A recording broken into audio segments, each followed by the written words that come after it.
Hi everyone, my name is Sophie Hunter and I'm a fellow in the Art Conservation Unit of the Museum of New Mexico in Santa Fe. And today this tutorial will review a really nice method to make a storage mount for a ceramic. And there's no one way or one right way to make a storage mount for ceramic. I've seen many museums use different methods. But this is a method that I find to be really great and really useful.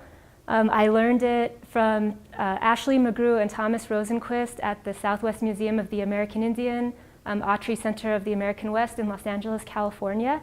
And virtually their entire ceramic collection of over 10,000 ceramics is mounted in the storage area using this method. So, to begin, the materials that we'll need to make the mount is, well, first of all, the method involves making a pallet and then wedges that are glued to the pallet. So for making the pallet, you can use a variety of different materials depending on the size and the weight of your ceramic. So there's the famous blue board or corrugated archival board. This is 1-ply blue board, and usually this is not going to be sufficient for your pallet because it will bend with any kind of pallet. I'm actually using it today just for the purpose of this tutorial. But a double-ply blue board that's doubled up, that's usually okay, and for a ceramic like this that I'm going to be using today, that'll be fine. Your goal is to have a material for a pallet that's going to stay rigid when the ceramic's put on top of it. For larger ceramics that are heavier, there's a polypropylene corrugated board that's also known as coroplast by a lot of people. And here's an example of the single ply. Again, this might not be rigid enough for your ceramic, but my favorite one to use is this 10mm thick coroplast that's extremely rigid and can be used for actually very large, very heavy ceramics. So this is a great material. There's one other material I don't have a sample of today that's called Sintra, that's S-I-N-T-R-A, and that's a material that you work more like wood, so you have to cut it on a bandsaw, for instance, but that can be used for really heavy-duty ceramics, and it is archival. So that's what we're going to use to make a pallet today. And then to make our wedges, we're going to use a polyethylene foam plank. People also call it Ethafoam, it's the brand name. And another kind of polyethylene foam called Volara. And Volara comes in a few different thicknesses. The thin one is fine for these purposes, but you can also use the 1/4-inch one. You'll also need a glue gun. And if you have it, it really comes in handy to have a hot air gun too. Okay, so let's get started. First we want to start with our pallet. Now, we all know that space in museum storage is very valuable because there's none of it ever. So when we measure our pallets, we want to make the smallest possible pallet that's safely possible, basically. And so we can measure our pallet by measuring the diameter of our ceramic and then just add 1/2 inch to each side of that. And I know that seems like such a small amount of space between the edge of the ceramic and the edge of the pallet, but really that's all you need, because if you think about it, if there's a 1/2 inch between the edge of the ceramic and the edge of the pallet, and a bunch of pallets are smashed up against each other in storage, there's going to be a full inch between the edges of each of those ceramics. And that's perfectly fine for keeping the ceramic safe. So once you measure your ceramic out, your pallet, for instance like this one, we definitely want to cut the tabs. And that's just really good practice for any kind of pallet you make, because when all those pallets are up against one another, that tab will allow a space for you to stick your fingers in and pick it up. So I'll do that.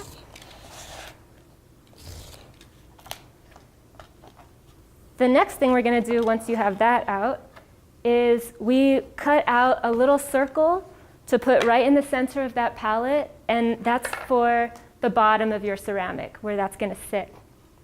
Just to give it a little bit of cushion to absorb any vibrations, for instance. So I just used the top of a jar and a scalpel, and you can just go ahead and cut out that circle.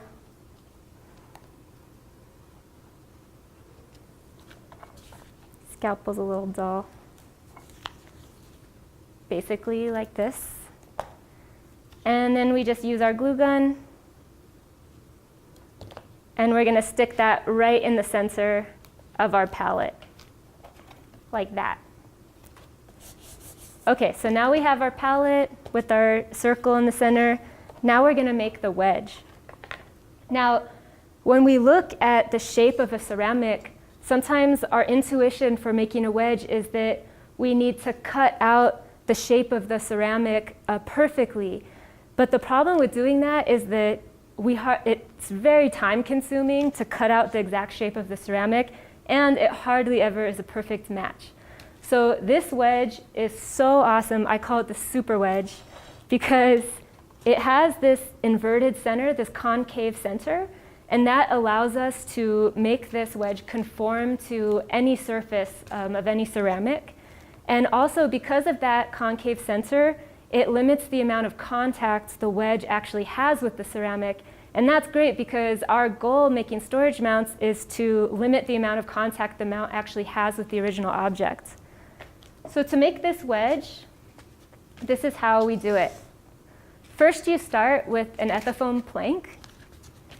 And you can take a nice knife that make sure it's really sharp, or you can use a blade too.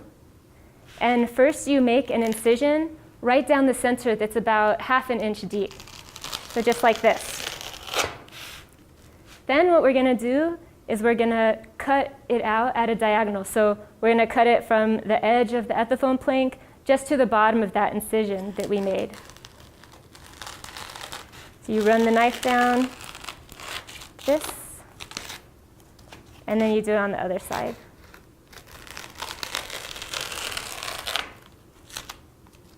So you have something that looks like this. And then you're going to turn it over. You're going to do the same thing on the other side.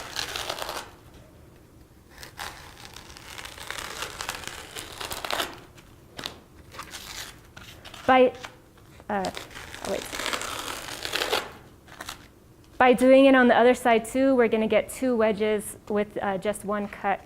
So that's good.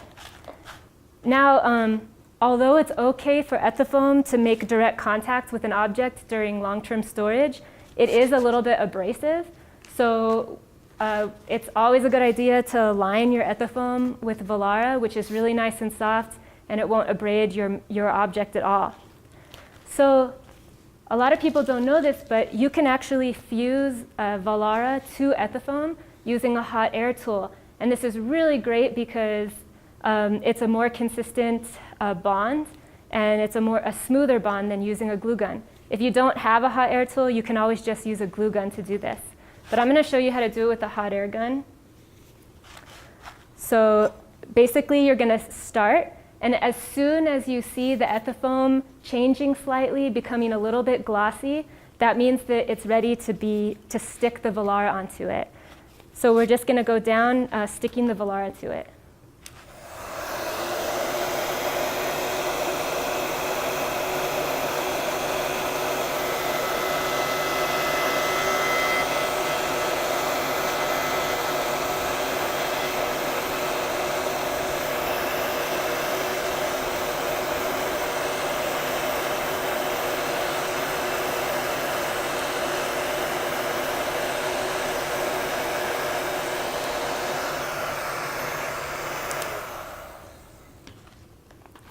So here you can see the Volara is stuck to it, and it's a really nice bond. And it's easier to do that with 2 people sometimes. So then we can just trim the Volara off around the edges.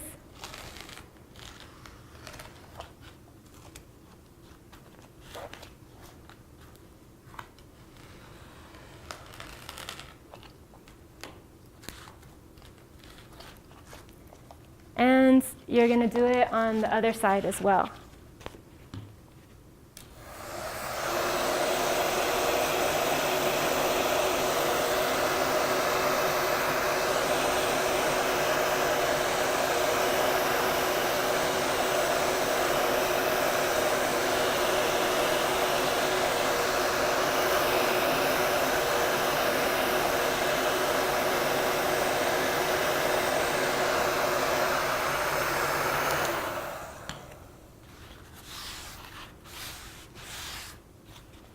And we can trim those edges off too.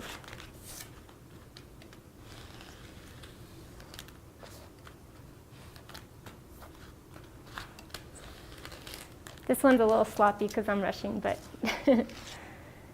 okay, so now we have this foam plate that looks like this with two concave edges. And now we're going to cut our wedges. So the more you do this, the more you'll realize where you need to cut it for, that's determined by the height of your ceramic. For this one, I'm just going to cut it right here because it's pretty small. You just cut a chunk off of it, and then you just cut it across in a diagonal like this. And now we have 2 wedges that we're ready to start. Now, you'll see that when we put our wedge in, you'll see it doesn't conform to the shape of the ceramic completely. So the way we're going to do that is to make a slit down the back of the ceramic.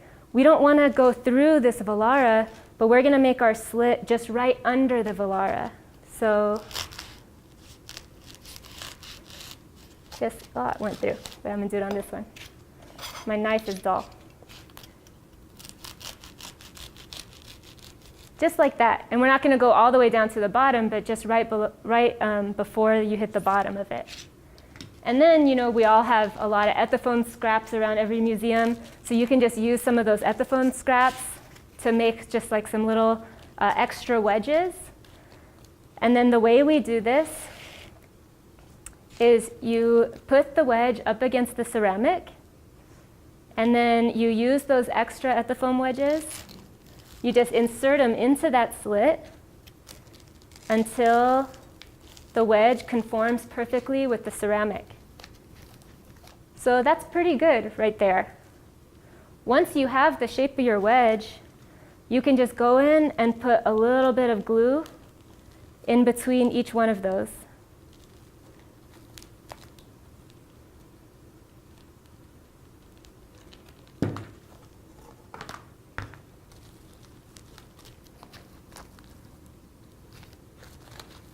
We'll wait for it to dry a little bit. And then that's a pretty funky wedge right there, but you can just go ahead once the glue dries and you just trim all of that off. You can, if it's sticking out of the sides, you can just trim the whole wedge down to the bottom and you'll get a really nice, neat wedge. I think the glue's dry enough. We'll see though. So you can cut that right off. And you can cut it any shape that you think is aesthetically nice. And then what we do is we just put a little bit of glue on the wedge and put it right in there. Now, I just put the glue on the wedge and glued it down with the ceramic here. But if you're worried about glue getting on the ceramic, you can always just place the wedge, remove the ceramic, mark it with a pencil or with blue tape, and then go ahead and glue it down. So there we go. So here's one that I did really quickly before. And it's a really nice mount because it's on a pallet, first of all. So now the ceramic can be taken from the shelf, put on a table. It can be moved around. This can be mounted inside of a box and travel. And the ceramic never really has to be touched. And since the wedges conform so well to the surface of the ceramic, it can be, it's really sturdy on there. So that's our ceramic mount. And if you're interested in learning some more tactics for making storage mounts for other materials, this is a supplement to another presentation that will be given here at ATOM that you can also see. It'll be videotaped. So thank you so much.